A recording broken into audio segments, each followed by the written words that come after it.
আসসালামু আলাইকুম, welcome to sweeties cooking house. আজকে আমি জর্দা রান্না করব খুবই অল্প উপকরণ দিয়ে, সব কিছু ঘরে থাকা উপকরণ। এখানে আমি চালগুলো ধুয়ে ঝরিয়ে নিলাম আর একটি পাত্রের মধ্যে পর্যাপ্ত পরিমাণ পানি নিয়ে ফুড কালার দিয়েছি। আপনারা চাইলে জর্দার রঙও দিতে পারেন। আমি এখানে পানিটা ওঠা শুরু করে দিলে চালগুলো দিয়ে আলতো করে নেড়ে দেবো, নয়তো নিচে লেগে যাবে।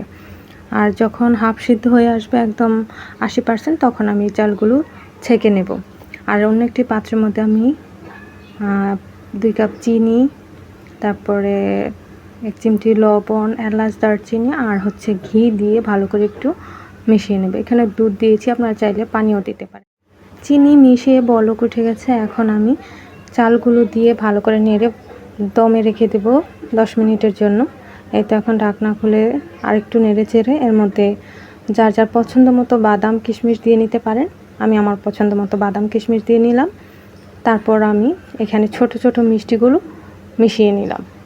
এই তো দেখুন কত সুন্দর ঝরঝরের জর্দা তৈরি হয়ে গেল, শুধুমাত্র ঘরে থাকা উপকরণ দিয়ে। আর সবই কিন্তু ঘরে আছে, আর এখানে কিন্তু খুব অল্প পরিমাণ জিনিসই লেগেছে।